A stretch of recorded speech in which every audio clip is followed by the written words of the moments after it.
You can have the best technology in the world. You can have unparalleled performance. But if you cannot tell your story and people don't know about you, you can go under. Hey there, Solar Warriors. I'm Nico Johnson, and this is Suncast. Each week, I pull back the veil on the life and business insights of clean tech entrepreneurs building the most noble and impactful companies of our time. I hope what you learn from this conversation is a catalyst for your own growth. So thanks for tuning in, and welcome to our tribe.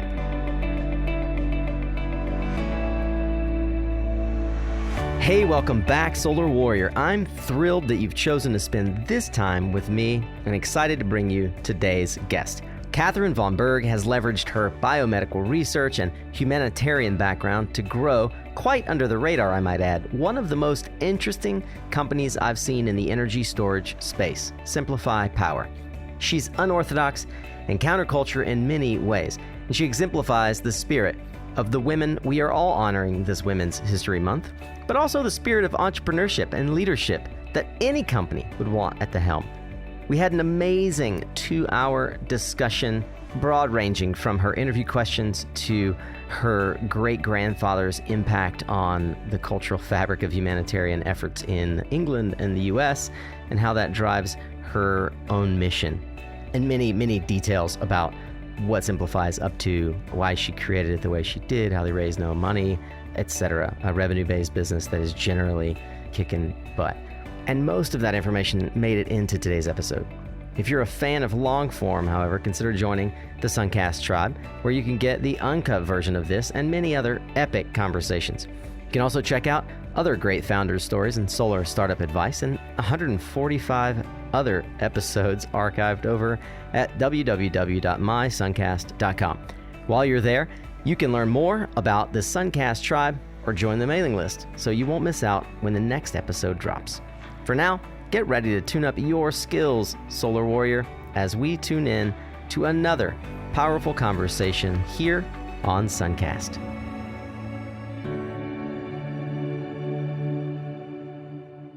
All right, Solar Warriors, as we said in the lead-in, today's guest, Katharine Von Berg, leads SimpliPhi Power.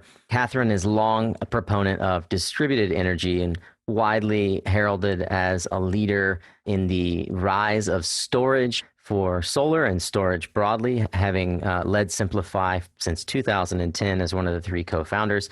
Today, we get to dig into how and why this company came to be and is differentiated in the industry, and what that means for Katharine as the leader, how she sees the industry growing, etc. So without further ado, Katharine, welcome to Suncast. Thank you so much. I'd love to hear a bit about your background. Can you help me understand your first exposure to the energy and solar power business, and kind of when you decided, how you knew this is where you wanted to focus your career?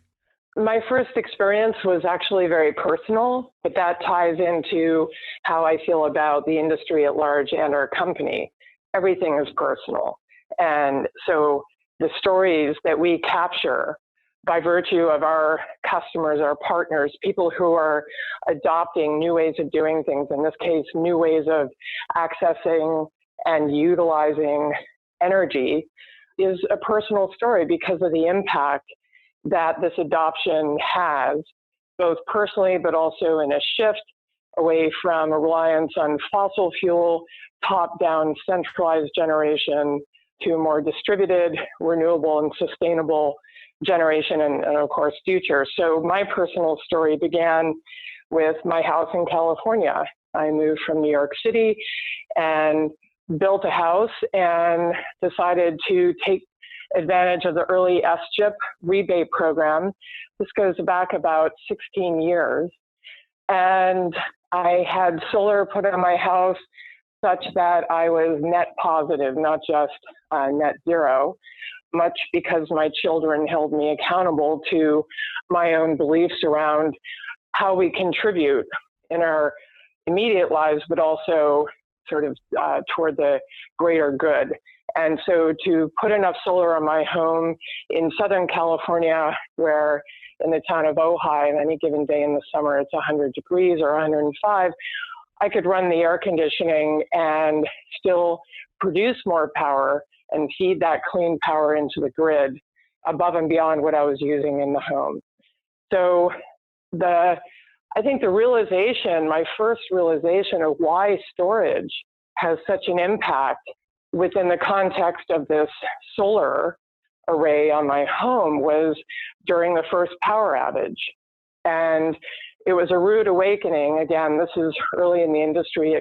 The first power outage, I realized that without storage or some way to store power on my property in my home meant that when the grid went down, so too did my rooftop generation. And that had real implications for me in my assessment of the return on the investment. Much of why I wanted solar, in addition to contributing clean energy into the grid and kind of the benefits there, offsetting my electricity bill, but it was also in the hope that I would have uninterrupted power during blackouts. Ojai has a lot of interruptions, sometimes short, sometimes long.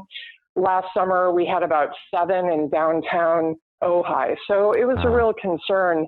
And that was the first awakening I had to the role that storage could play. However, at the time, I was only aware of lead acid batteries, large banks of batteries that were toxic, and the industry really hadn't progressed. So I chose to deal with the outages and accept that for now, though I was net positive and I didn't have control over my solar generation, that I would live with that until something better came onto the industry.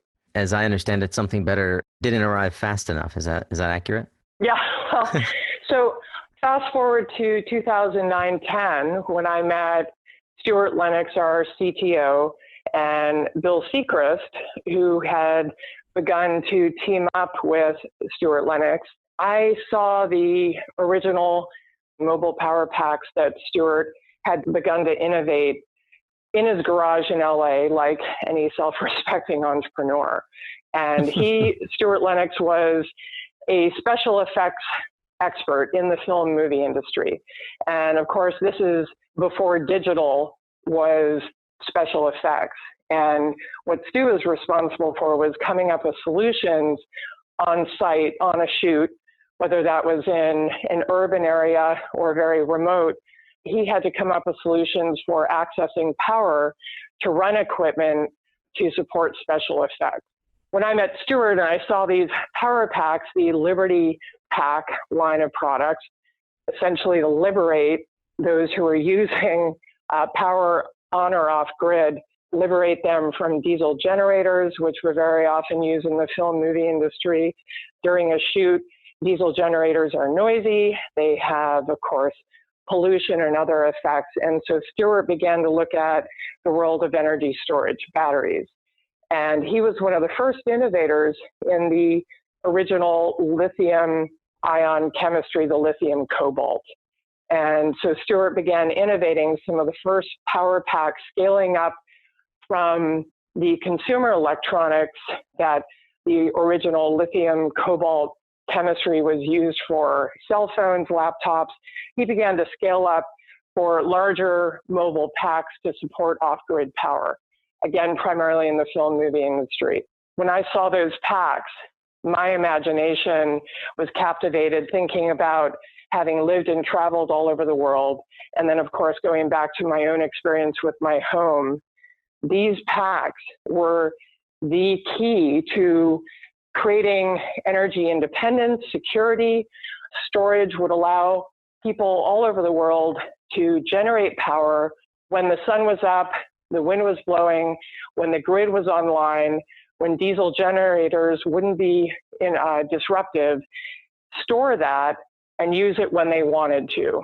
So to decouple utilization from actual generation that was very often limited by time constraints or distribution constraints. I am intrigued by your background. I understand that you have background in biomedical research and engineering. One of the things that stands out to me, very vocally, SimpliPhi and you as the leader of SimpliPhi talk about this technology in particular and clean energy broadly as a transformative technology. Can you help me understand the tie-in with your background and this sense of obligation to transform lives through clean energy and storage, and how that plays into your leadership at SimpliPhi? Any undertaking, professional, educational, personal, has had at its core for me an interest, a drive to make an impact for the better on people's lives. So in the field of biomedical research, the significance of the research, whether it was drug therapies or surgical interventions, new surgical interventions, and this is going back 25 years, the impact it would have on health outcomes for users, if you will. So those principles carry over into my work with this company around energy storage and renewable generation in general.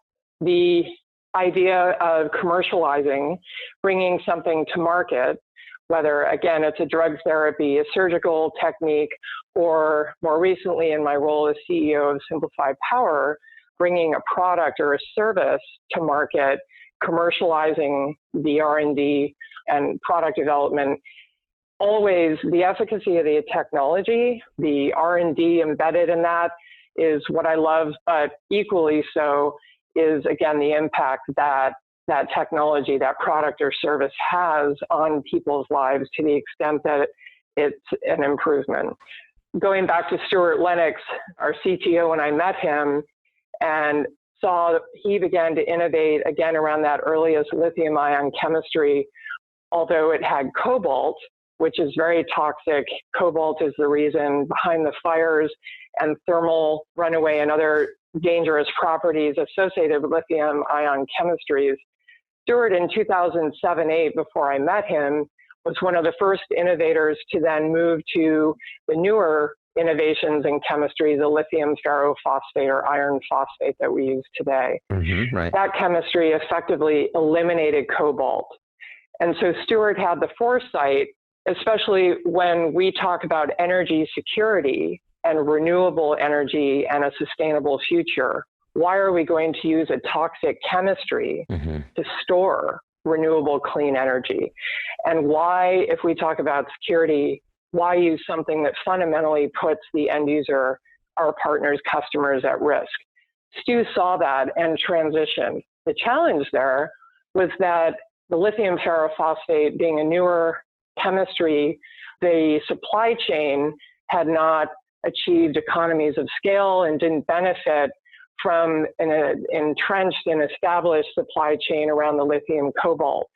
So when I founded the company with Stuart and Bill Sechrist, the challenge was really to offer a solution that was high performance and had such increased benefits that our higher price point could be justified because of what we were offering, specifically around eliminating cobalt, not relying on a supply chain that uses child labor, warlord money, and to use a chemistry where we could innovate at a higher price point, always with the drive to lower the cost. And so over the years, our costs have reduced by over 50% in terms of where we are today, and that cost will continue to lower. But going back to your original question, all of these issues go back to my core drive to have an impact, and that whatever I'm doing, whether it's the technology, innovations in terms of our business model,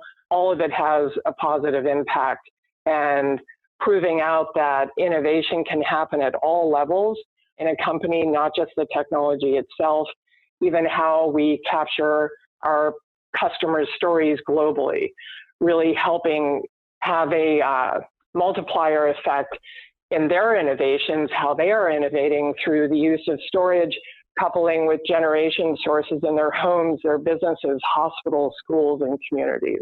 That's very important to me. Yeah, I actually am glad that you mentioned the sort of the public service of the work that you guys are doing, in particular in developing countries. And we'll talk a lot, I think, about developing countries and your perspective on them and how this technology can, as you put it, emancipate. But one of the things I find interesting is that your background at its very fabric has this idea of society first, community first. Do you care to share a little more about sort of the historical context and your family roots of philanthropy and public well-being and community? Sure. Probably the most notable ancestor that truly did have an impact on me and still informs how I think about what we're trying to execute in the company, the triple bottom line, improving that out, people, planet, profit. And my great grandfather, General Booth, founded the Salvation Army. This Salvation Army today is in some respects similar, but also very dissimilar, considering the political, religious, and socioeconomic climate of the time. So in 1840, my great-great-grandfather, General Booth, wrote a book, In Darkest England and the Way Out. And I read that book at a young age, and it had a profound impact on me for a number of reasons. But probably the overriding is that he started an organization that spread throughout the UK, and then his daughter, Katharine, went off to found in France and Switzerland. And it was really to address marginalized populations. At that time, population that was left out of the socioeconomic institutions, primarily the Church of England. General Booth founded the Salvation Army to literally go through the streets of London initially to save people and to bring them up and out of the gutter, literally and figuratively, and to bring them back into the fold. He started the first halfway houses, if you will. He created an institution in the 1840s that was one of the first, if not the first, that hired women, brought women in and gave them a means to support themselves. At that time, unless you were born into wealth or married into wealth, women were very often cut off from a means to make a living, to support themselves and their children. And General Booth set out to ameliorate that, address that in very meaningful ways. So women were brought into the Salvation Army and it's ascended through the ranks. I'm neither particularly religious in the institutional sense, nor am I particularly militaristic. And the Salvation Army kind of borrows from precepts of both types of institutions. But the idea of creating an organization that had real social impact, job creation, training, education, again, looking at people that are otherwise marginalized by society, by our large institutions, and bringing them back into the fold and seeing the transformative impact of that, of education, of bringing resources. So we can talk about that in terms of energy or jobs or education. It's all related. So that book had a very powerful impact on me. Of course, the issues he talked about at the time. And in this day and age of the Me Too movement, General Booth also talked about some very taboo subjects back then, like incest, like women suffering because of molestation and sexual harassment, and addressing that within the organization as well. So that's one example. On my mother's side, I have great-grandmother who was involved in the French underground, getting families, primarily women and children, out of Paris during the German occupation. And there are some other ancestors on both sides of the family. So all of these figures loom large in my imagination, if you will, and have definitely informed my perspective in the opportunity, whatever the organization or institution, and in this case, SimpliPhi Power as a corporation, the incredible opportunity and I think responsibility to make an impact for the better. That is truly inspiring, Katharine. I love the story, first of all, of General Booth, which I didn't quite yet appreciate or understand the depth to which his work did, as you say, emancipate women in very real ways. A particularly meaningful thought here and notion as we're exploring Women's History Month here in the United States. And it certainly gives us a sense of the fabric and understanding sort of culturally for you that guides your leadership principles. That for me is really insightful. And when I look at SimpliPhi, I see a company that is counterculture, maybe at best, is probably one of the best words to describe it, right? Counterculture. Started off as an yeah. I know you could riff on that, but I want to bear with me here. You started off as an off-grid company. Core philosophy is this idea of emancipation from dependency on centralized kind of top-down power systems. You and I have talked offline about marginalized communities who are away from existing infrastructure. One of the things that you stated early on is that you're captivated by the proposition of scaling up the mobile systems that Stuart was creating for off-grid applications. How is within that lens, how is SimpliPhi different from other renewable ventures?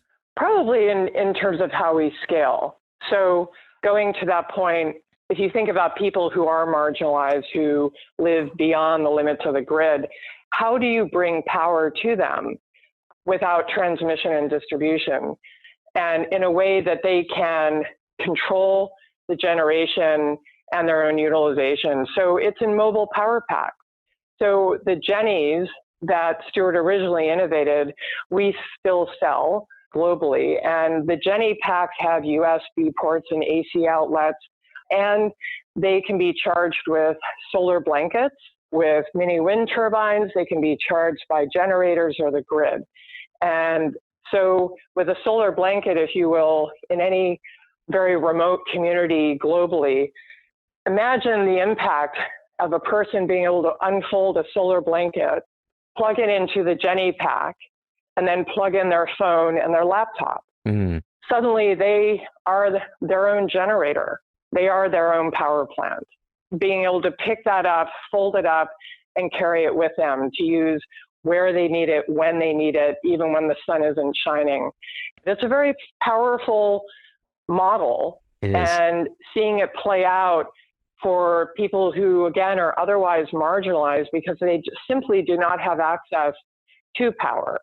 Very often in communities, even when they have generators, there's a choice between food, education, other critical resources for their families to sustain life, critical resource between those resources and the diesel generator, the diesel fuel or the kerosene or the gas, whatever it is that they need. Right. And so alleviating that choice and freeing up precious funds to purchase food and other types of resources that also become available because you're able to generate power. So there's a multiplier effect in this. And we talked about the UN Sustainable Development Goals, and the UN, those 17 goals are all about that.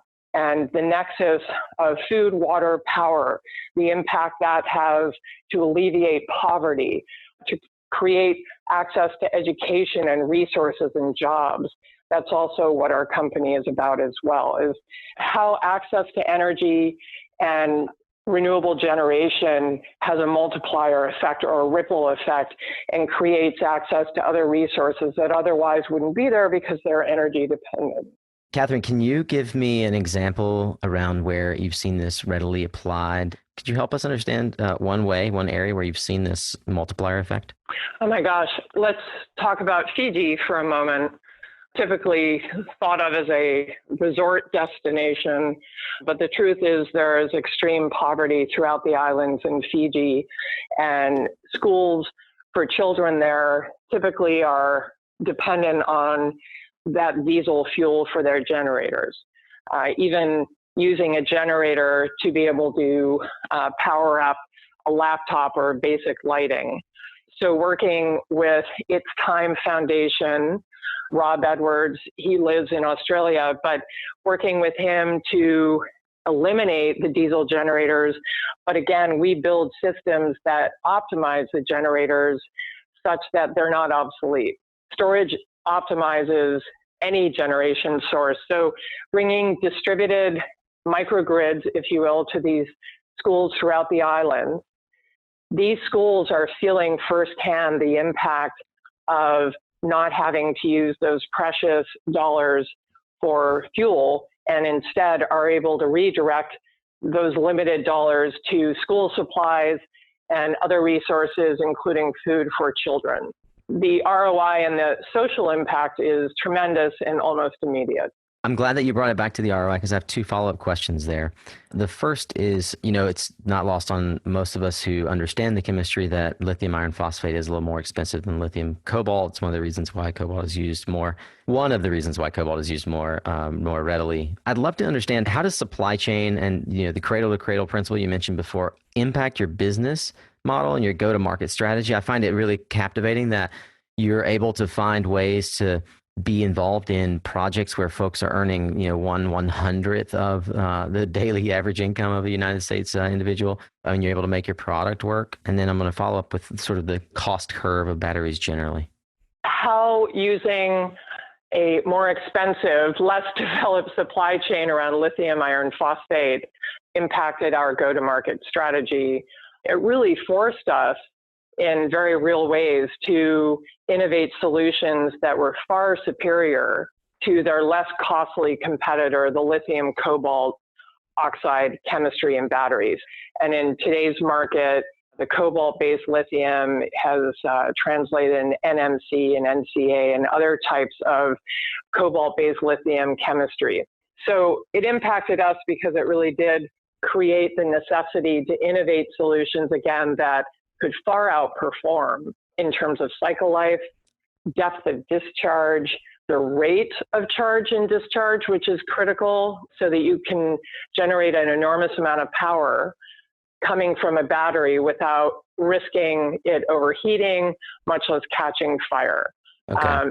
So that really, in some ways, as much as a pain point it was for us, adhering to those cradle-to-cradle principles and choosing an environmentally benign chemistry, it also was an impetus for us to innovate above and beyond what was the standard of the market, certainly beginning in 2010 and continuing on. Yeah, and I guess I should say, for those who might be listening to this and you're unfamiliar with cradle-to-cradle, it's the notion of regenerative design, right? This is the idea of biomimicry, an approach to design that looks at not just the raw extracted materials and where they're coming from, but the health and safety and sort of ability for the earth to metabolize, if you will, the raw inputs at the end of life of that product and then to be reused in additional follow-on products. So can you help us understand a difference between the way your technology versus, let's call it a standard, what most people are familiar with, lithium cobalt battery handles discharge and heat? Energy storage has a direct impact on the ROI and that levelized cost of energy over time. And so what I mean by that is the performance profile. Each metric on that performance profile has a financial correlate that can be built into the model. So when we talk about and work with customers in the C&I space, time of use, demand charge management, or backup power to prevent economic losses, we talk about the financial benefits that are always hand in hand with the technological or the performance benefits of our solutions. So I'll give an example with round numbers. If I'm missing the mark, cut me off. But Okay. In the industry, you can look at batteries, and typically everybody prices a battery through the lens of kilowatt hours. So what's the upfront cost on a kilowatt hour basis? And it's really important to look at and discern the difference between a marketing claim and what's on the spec sheet. So a battery, rounding numbers to keep the example simple, a battery can be on the market and it's rated at 10 kilowatt hours. And for the purposes of discussion, it's $1,000. Then you look at the spec sheet. So you think you've purchased a 10 kilowatt hour battery and you have that amount of energy to use. Then you look at the spec sheet and you see that, well, depending on the chemistry, whether it's lead acid or the cobalt-based lithium, that there's a shallow depth of discharge. The reason for that is a shallow depth of discharge is one of the techniques to prevent a cobalt lithium battery from going into a state of thermal runaway, Right. which causes it to shut down, or as we're seeing all over the world in some of the ESS systems and utility scale cobalt storage, explosions and fires are indeed happening. So you look at the depth of discharge, and purposes of the argument, it's 5 kilowatt hours. So it's 50% depth of discharge. So you think you paid for a 10 kilowatt hour battery, but based on the first metric, you actually only have 5 usable kilowatt hours. Then it's important to look at the rate of charge and discharge. And this is especially true for grid-tied, time of use, demand charge management, but also in off-grid systems where every kilowatt you're generating through your solar, or whatever the source is, even trying to optimize diesel generators, you want to capture every kilowatt and store it in your battery for use. So the efficiency rate, how efficient is the chemistry in capturing whatever the generation source is? So we offer a 98%, slightly better efficiency rate. So you need to look at the efficiency rate because that'll tell you how many kilowatt hours you're able to actually get out of the battery. But the discharge rate is also important. And another technique for mitigating thermal events associated with lithium cobalt batteries that we don't have, or even lead acid batteries to preserve cycle life, is a longer discharge rate. And so for the purposes of this argument, again, we started with a 10 kilowatt hour battery. It has a 50% discharge rate, so you're at 5. And let's say it has a 5-hour discharge rate. Now you realize you only have 1 kilowatt, 5 hours, hour per hour, right? So again, going back to the question of what is your storage solution cost on a kilowatt hour basis, you have to get into the performance profile of a battery to really know the difference between rated capacity, usable capacity, and how that plays out in terms of the application. And the one last point I'll make on this is in solar days for generating, the charge rate is as important very often as the discharge rate.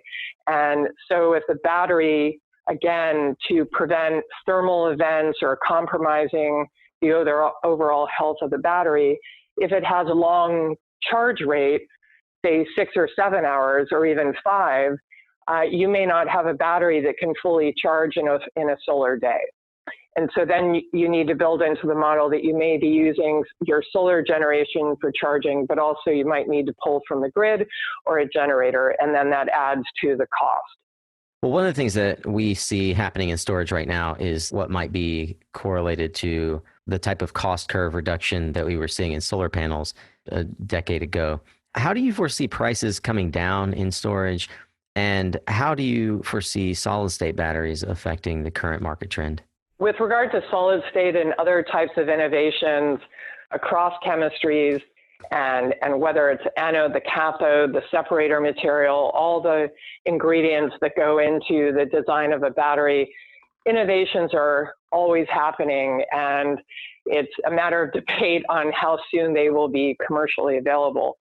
For our company and how we position ourselves in the market, our IP is in our design and architecture, how we build our batteries, and then also in our manufacturing processes and materials used. So we're positioned, given the innovations going on globally with regard to energy storage, we will be able to leverage those newer innovations in chemistry and, of course, anode cathode material, and build that into our architecture and manufacturing processes.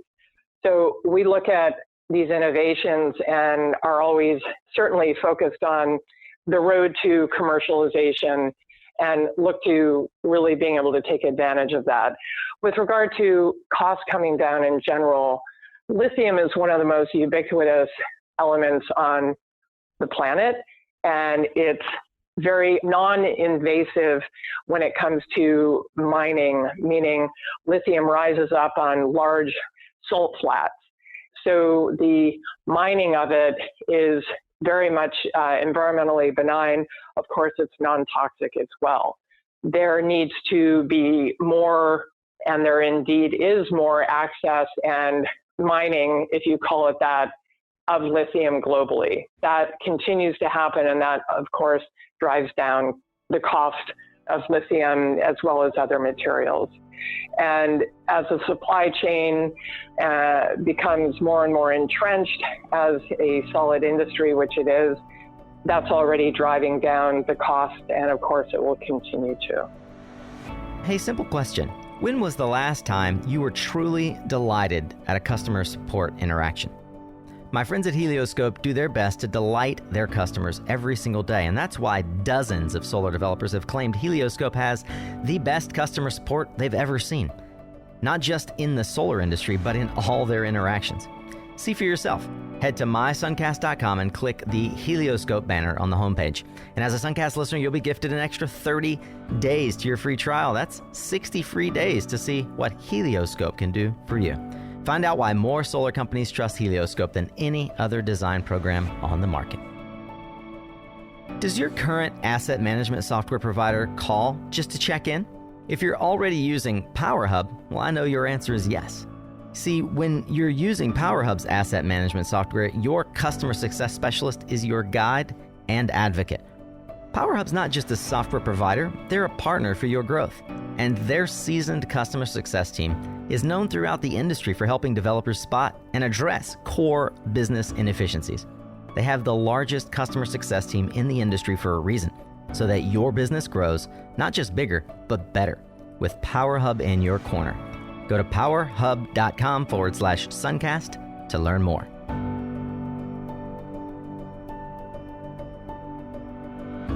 Do you feel like we're close to the point where it reaches that tipping point, that moment where the flywheel starts to spin and energy storage gets integrated into every project?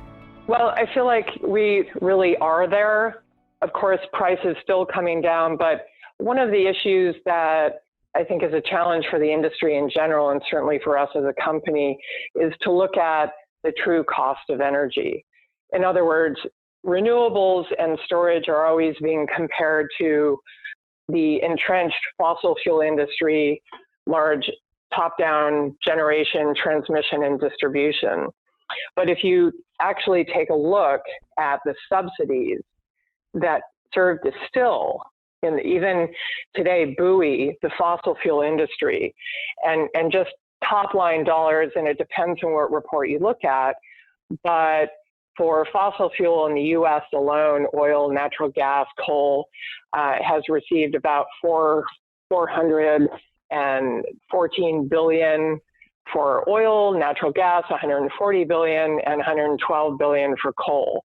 That's 2015 dollars, for example.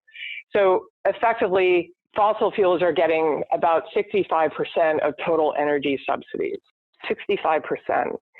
And yet there is this perception in the industry, and we're always asked, and I think your question hints at this assumption that renewables are still not cost competitive. Energy storage is still not cost competitive. But if you take away 65% of overall subsidies in the US alone for oil companies that are on record to be some of the most profitable companies globally, if you take away those subsidies, don't even redirect them to renewables, just remove the subsidies, renewables are cost effective, and we have reached that tipping point. And this is where market forces such that subsidies are really create a bias that isn't grounded in the true cost of energy, right, as people understand it.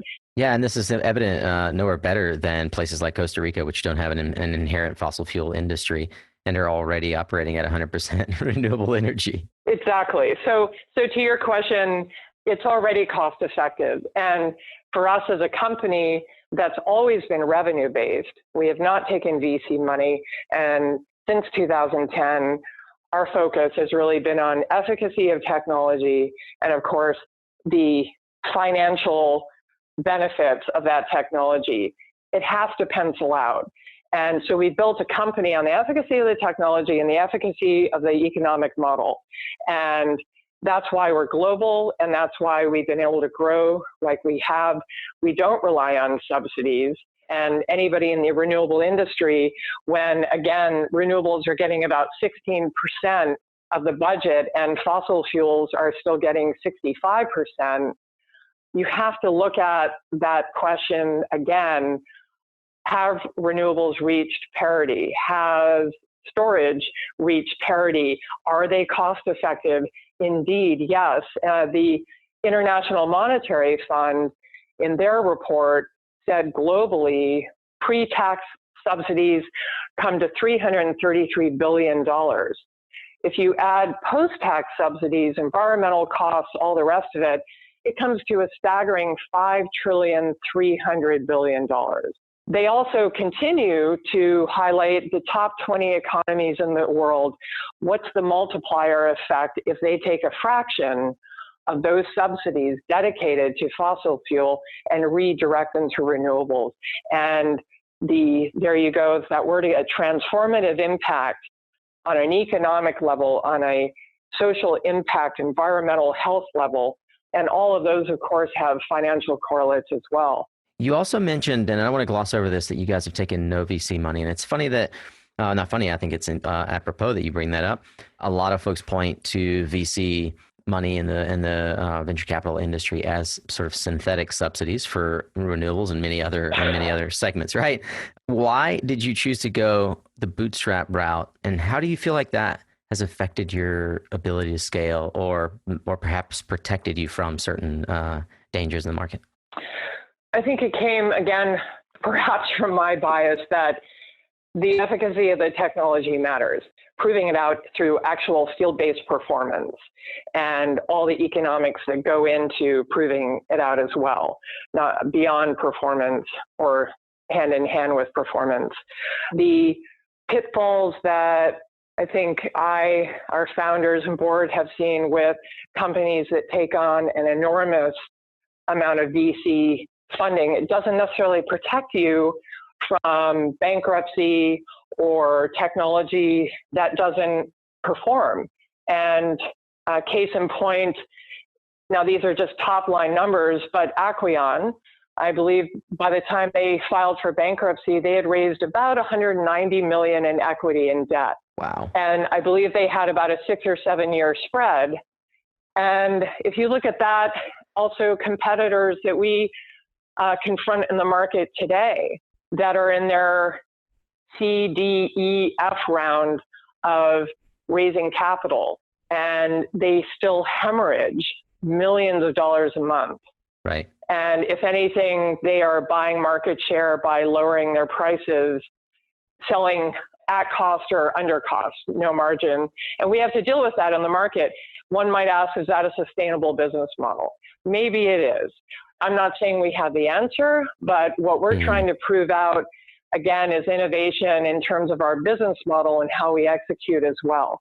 So we saw our approach of bootstrapping, being revenue-based, as a way to prove out very tangibly this triple bottom line, and that we have to be profitable, we have to have an impact on people, and that includes the people in our company, not just our customers and partners, and of course, the planet. What is our supply chain? What are the raw materials going into the products that we're making? So to do that without VC money based on revenue, it's not easy. Some might argue then you don't scale quickly enough. But actually, we feel from how we look at the market and where the company is, that we're growing in lockstep with the market. And sure, we may miss out on some competitive advantages by buying market share, as I said before, selling at cost or lower. But overall, we have a steady trajectory year over year, doubling, tripling. We're global, and we're very interested and intent on proving this model out. Is there anything in particular about your team or your sort of approach, the market you chose, that you would attribute your success to? Anything that I might look at and say, I could actually probably duplicate that model for my clients? I would have to go back to impact again, because if you're a company that is relying on revenue to grow and to continue the R&D, then you have to be very focused on the customer, on the performance of your solution in the market. And there have been problems for companies, some of our competitors, that have now gone out of business in terms of how their technology, their solutions played out in the market. And so whether it was beta testing on customers or introducing solutions that were too early, again, VC funding, an enormous amount of influx of capital can protect a company from some of the pain points or the messages that come back from the market when you have failed systems. I think it really is this intense focus on the customer, our partner, the solution that we're actually creating in the field. How does it impact their lives for the better on an economic level? And then also in terms of how they think about and access not just power, but other resources, being very aware of that and making sure that we are executing on that. The thing that comes up for me as a salesperson is what I hear you saying is customer selection and being really intentional about who is the right customer and who is not the right customer is critically important in that early stage. Like wasted time is death for a company like yours. Yes, although I can't say that we haven't wasted time. Well, that's what I'm going to ask is how as a leader, do you help your team? You know, that customer focus doesn't come from just putting a sales plan together.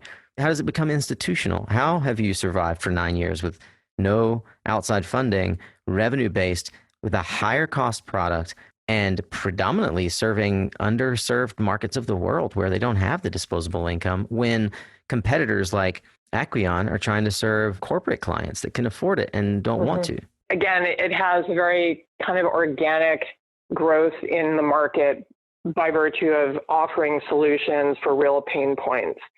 And so in 2010-11, I never thought that we would begin to work with the Department of Defense. I thought humanitarian, off-grid, remote communities, high impact, and actually the DoD was struggling with forward operating bases in Afghanistan and Iraq. There were more deaths as a result of our soldiers protecting fuel convoys than there was in combat in the early days of Afghanistan and Iraq. And on forward operating bases that were very often protected if convoys were not, the DoD came to us looking for a way to either optimize diesel generators or displace them. And so we began to innovate batteries that combined both long-term storage and immediate power output and couple those just with generators. And we created with the US Army data and a program of 80% fuel offset for forward operating bases in both those countries. That fuel offset had enormous savings for the DoD. Estimates of $600 to $800 sometimes per gallon of fuel by the time it arrived. So it had an economic impact and it saved lives. We then used that model and then began to introduce solar generation. And it's this kind of organic growth around a solution that's actually making a difference, again, on an economic and on a tactical basis for the DoD. That model then we were able to roll out to other areas of the world where a similar solution was needed. Again, not making generators obsolete, but optimizing them. But at the same time of working overseas with the DoD homeowners in California that were dealing with repeated power outages and blackouts and a failing grid and infrastructure. So it's a different ROI and a different cost basis, but that model proved out very well for us as well. And so the long cycle life, depth of discharge, all of these benefits of our solution played out across markets with products that the same product that sold into all those markets. So we weren't innovating 5 different batteries across 5 different manufacturing lines, creating efficiencies around that as well. You as the CEO have to be militant in a certain way with the efficiency of your organization, especially in a world where you don't have to have these synthetic subsidies we talked about. Can you take me to a point in time where you or someone on your team identified that there was this DoD opportunity and that aligned well with the type of chemistry or the type of philosophy that you guys had? I think that would go back to when we were first contacted by a solutions provider, primary contract holder for the DoD. Got it. So it was an inbound. Okay. Yes. And the inbound kept leading to word of mouth and more recommendations. Who grabbed a hold of that? To give you a market. Yeah. I did. You did, yeah? You're like, guys, hey, shaking somebody by the collar, I can imagine. Yeah, well, in the early days, there were 5 of us, and then there were 7, and I was involved in everything from R&D to the manufacturing line to business development, marketing, and to give you an idea of how we grew in 2010 to 2015, we didn't have any marketing or really sales going on. It was all word of mouth, inbound. And in 2015, Tesla announced the Powerwall. And in 48 hours, we were eclipsed by a brand and a marketing platform. Tesla did an enormous value to the entire global industry, if you will, around the role that storage could play. Our challenge, and it was a very tough time for me as a CEO, because we had been executing on that model that Tesla so effectively captured. And I had been so focused on technology performance, building out a company based on those market metrics, that I hadn't really considered the importance of brand and story. And I soon came to realize you can have the best technology in the world, you can have unparalleled performance, but if you cannot tell your story and people don't know about you, you can go under. So that really was a time where I realized we needed to get a website. We needed to hire some marketing know-how and begin to develop our story. And out of that, I realized this isn't just our story. This is our partners, our customers' stories. The stories that people have all over the world in terms of what's happening in their lives and trying to create almost a virtual community through this impact. And it was in 2015, again, going back to the realization that marketing and brand matters. And if you don't, you can have the best technology and solutions, but if no one knows about you and you can't tell your story, you will go under. Katharine, I believe that readers are leaders and vice versa, leaders are readers. Can you give us some insight into what books you have recommended or gifted the most and why?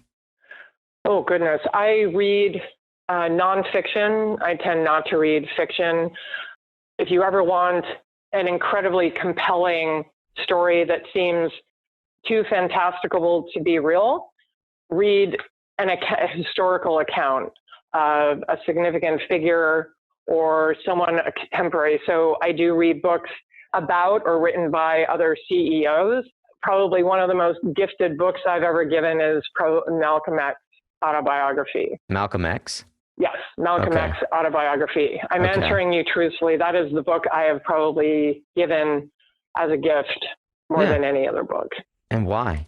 Because it chronicles what happens, especially with regard to America, but having lived overseas, one can extrapolate from lessons that are portrayed in Malcolm X specifically. But what happens to a whole group in our country that are marginalized, that are denied access to fundamental resources like education and job training and institutional racism and bigotry, and what is the outgrowth of that and byproducts? So crime, drugs, all sorts of things, because people are denied access to fundamental resources.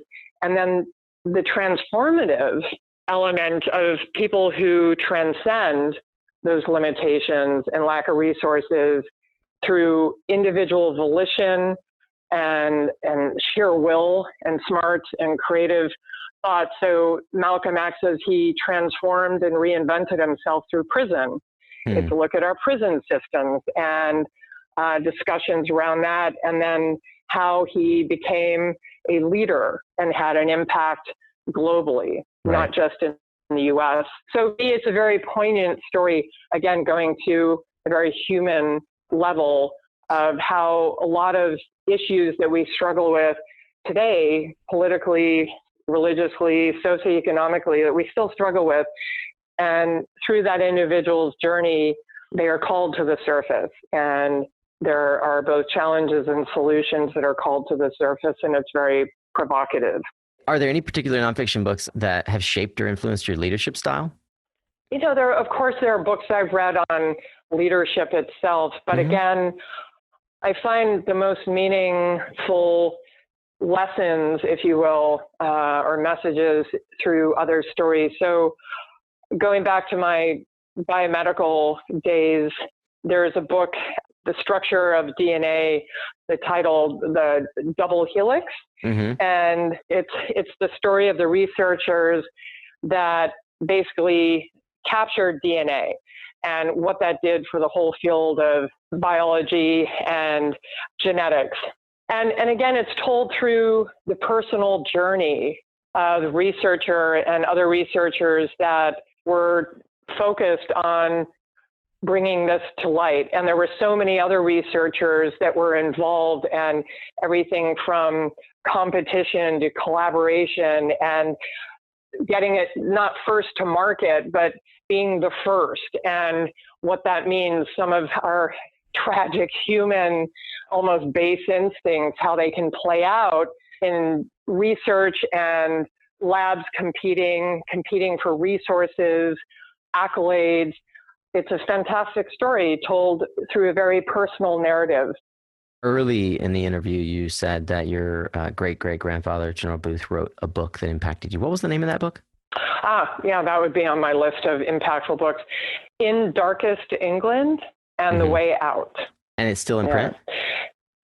Well, I have one of the copies on my shelf. I don't think you can find it in old bookshops, perhaps. I don't know, actually, because I have one of the original copies signed, of course. But that book is very impactful, especially if you think about, he was thrown in jail, he was imprisoned, and he was stoned in the streets, as was his daughter, Katharine, my namesake. His grandchildren and great-grandchildren came to some state in England, some came to the U.S. Maud Ballington Booth, his granddaughter, founded the Volunteer League of America. And so that whole line kept innovating really around this idea of making an impact in people's lives. The Volunteer League of America was focused on the prison system. But anyways, yes, I would have to say that was one of the more influential books that I read in my life. And I love to see that it has translated into your carrying the torch as for your namesake. Is there a particular habit or consistent practice that you feel has contributed to or had the greatest impact in your life? If reading could be considered a practice, and writing. Writing is a personal outlet. I have volumes of writing since I was a kid. Probably nothing will ever come of it, but writing is a real outlet for me. I feel like it's also a dying art. And being a voracious reader, when I don't know or understand something, I just start reading, including when I became pregnant and became a mother at 34. I had no idea what I was doing. And started reading my way through all the books available. My wife can identify, yeah.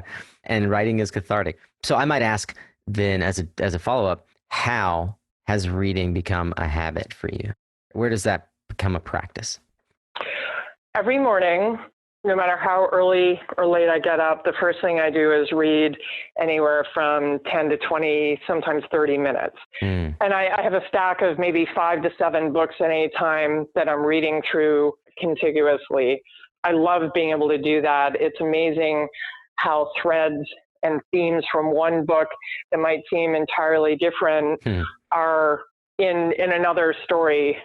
So it's a practice in the morning, literally before I do anything. And then at night, I always end the day with reading as well from that favored stack.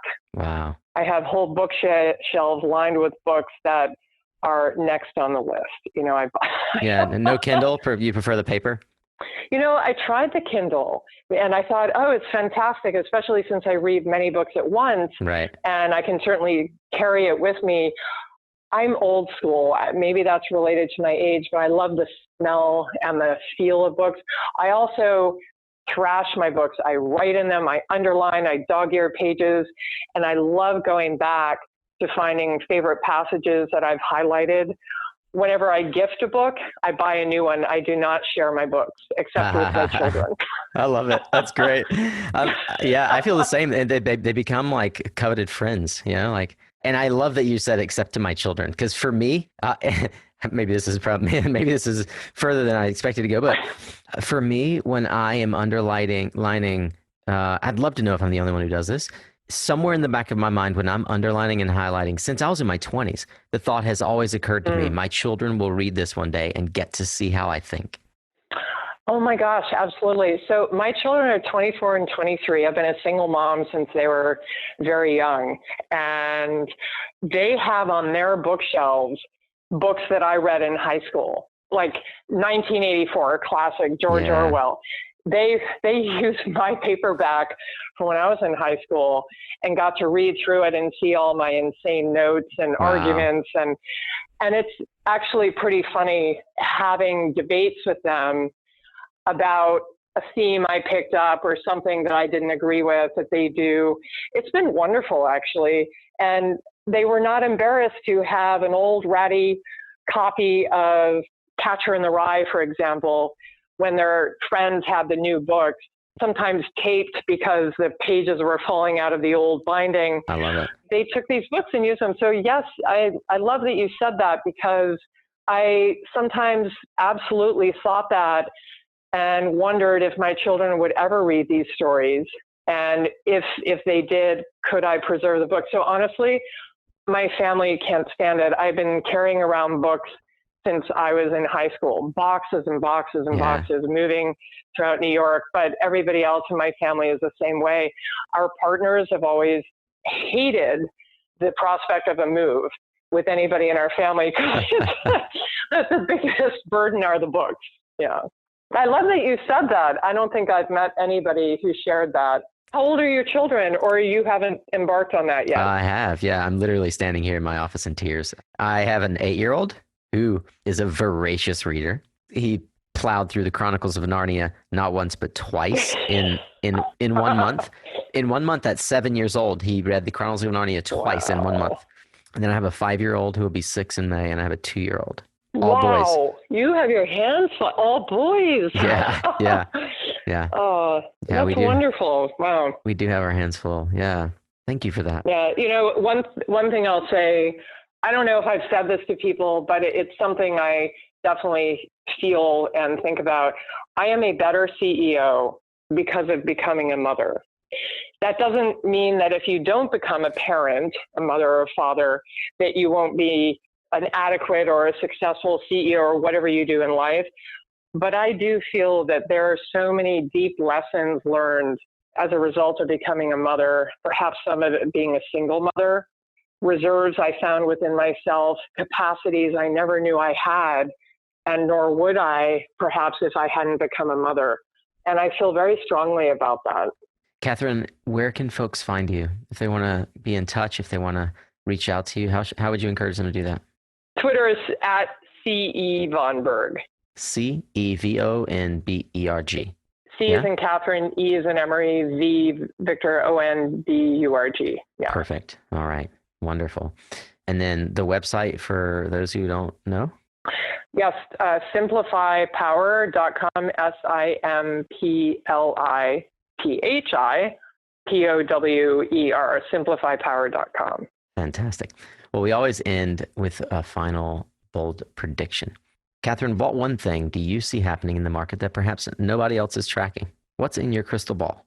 I really believe, given some of the innovations, and this has to do with quantum mechanics as much as anything we think about that's relevant to innovation in our industry, that energy itself is going to be something that is all around us, that isn't captured necessarily in large boxes, whether that's solid state or liquid or chemical, but we are going to be able to harness energy and utilize it in ways that defy our current imagination.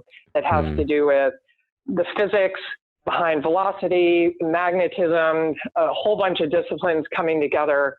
And that will free us up from this idea of having to carry around our energy and storing it, again, in boxes and however large and small. So what that means is really a fusing of both energy generation, but also storing it. It's going to be one and the same, generation and storage.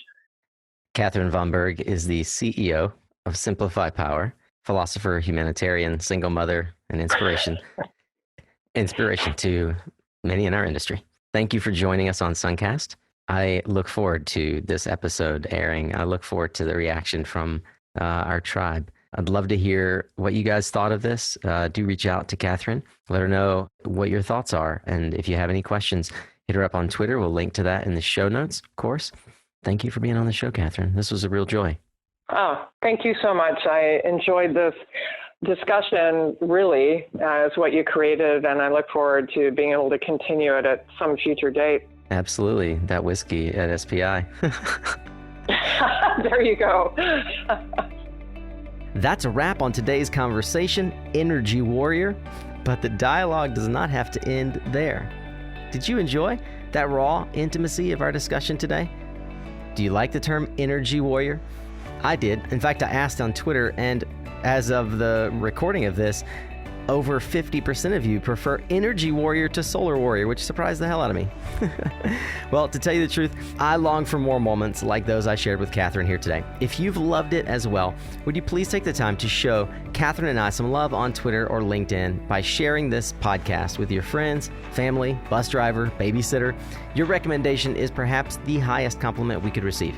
As usual, I was taking notes during the interview and have listed those resources and highlights, as well as social media links and books and everything else from the discussion over at mysuncast.com. So if you want to learn more about today's guest or past episodes, just click on the listen link, which will take you to the episodes page. You can get those fantastic resources and many others.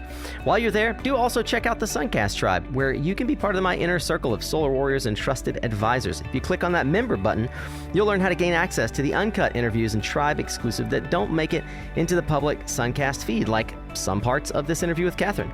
And of course, when you subscribe to the newsletter, you'll be notified when the next episode is out, or perhaps where I'm going to be next. Hey, shout out, by the way, to all the Suncast Energy tribe who showed up to our party here in Mexico City during Solar Power Mexico last night. I'm still recovering.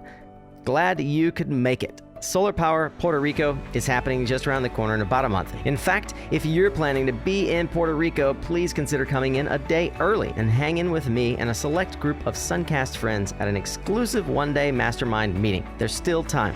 Details are only available to my Energy Tribe newsletter subscribers, so be sure you're on that mailing list.